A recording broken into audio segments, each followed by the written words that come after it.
हमारे बीच एक dynamic personality के धनी अनिल जी धीवा हैं, सीकर के जाट हैं और बहुत बड़े उद्योगपति हैं।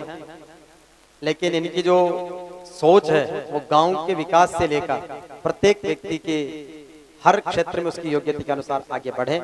तो मैं ऐसे अनिल जी धीवा साहब से निवेदन करूंगा कि गेट ऑफ यूनिटी अपने गांव के लिए, स्टैच्यू ऑफ यूनिटी देश के लिए और युवाओं को प्रमोट करके आगे रोजगार सृजन की और उनके हुनर के अनुसार आगे बढ़ाने वाले सम्माननीय अनिल जी धीवा साहब दो शब्द आप रखें।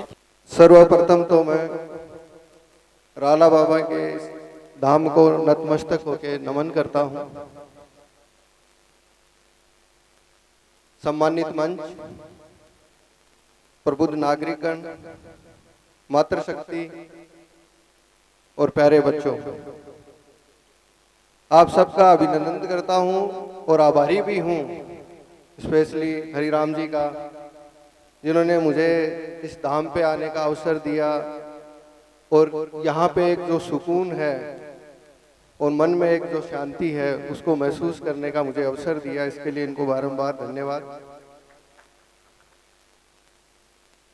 जिस दिन इनका फोन आया उस दिन मैं राम जन्मभूमि अयोध्या था। हम राम जन्मभूमि अयोध्या में राम मंदिर का जो कंस्ट्रक्शन हो रहा है उसकी टीम का हमारी कंपनी भी हिस्सा है। तो शेड्यूल बड़ा टाइट था। मैंने इनको कहा थोड़ा मुश्किल तो है पर आपने बुलाया है तो जरूर आएंगे और आपने बुलाया होगा तो जरूर कोई सार्थक कार्य के लिए ही बुलाया है। और जैसे ही मैं यहाँ पहुँचा, यहाँ के इस एरिया की जो पॉजिटिविटी, इस धाम पे घूमने से जो एक मन में एक सुकून, एक शांति महसूस हुई, तो लगा कि हाँ, जो मन में विचार था वैसा ही यहाँ मिला है। पीछे हम तालाब को देखने गए। राजस्थान में कुछ ही ऐसे क्षेत्र होंगे जहाँ पे ऐसी इतनी सुंदर वाटर बॉडी हो जो कि प्राकृतिक रूप से तैयार होती है। अंदर कमल के फूल खिले हुए हैं। तो इस गांव के लोगों को भी धन्यवाद कि इस तालाब को आपने साफ सुथरा रखा है, मेंटेन रखा है और इसको आगे भी आप ऐसा ही रखें। ये आप सभी लोगों से मैं आशा रखता हूं। और पूर्व के वक्ता ने बताया कि शेखावाटी क्षेत्र में शिक्षा हमेशा अग्रणी रही। वहां के जो भी सेठ, साहूकार, व्यापारी रहे, उन्होंने शिक्षा को टॉप प्रायोरिटी पे रखा। जब भी उन्हें दान दक्षिणा करनी रही तो शिक्षा के क्षेत्र में की। इस बात से मैं पूर्णतया सहमत हूं कि हमारे जो पूर्वज थे, हमारी एक पीढ़ी पहले ही हमारे पास शिक्षा के संसाधन अच्छे हो गए। उसका रिजल्ट ये रहा कि जो हमारी पीढ़ी आई उसको सीकर से बाहर जाके बेंगलोर जैसे शहर में या अन्य किसी महानगर में भी जाके पढ़ने का अवसर मिला, व्यापार करने का अवसर मिला। अधिकारी वर्ग में भी अच्छी नियुक्तियां हुई, डॉक्टर्स बने, इंजीनियर्स बने।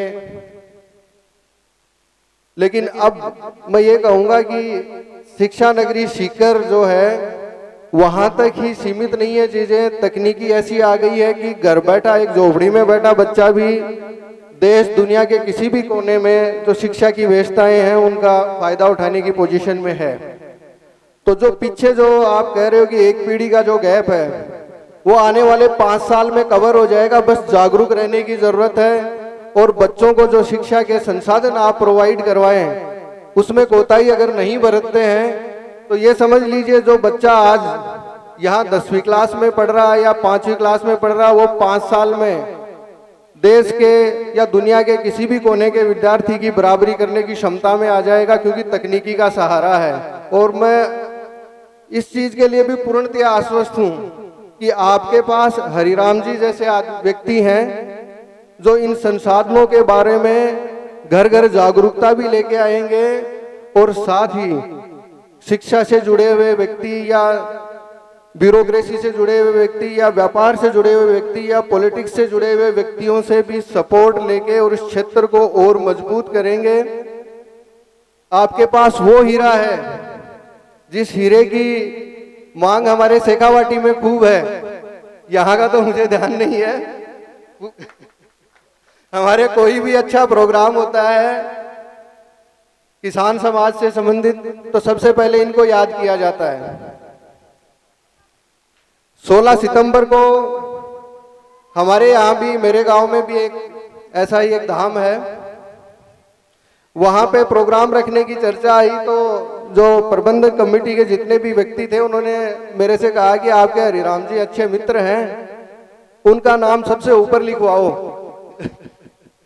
तो हम सौभाग्यशाली हैं कि आपकी इस धरती पे हरिराम जी जैसे ज्ञानी व्यक्ति और सर्व समाज से समन्वय रखने वाले व्यक्ति आपके यहाँ हैं, और उसी प्यार की वजह से हम यहाँ खींचे चले आए।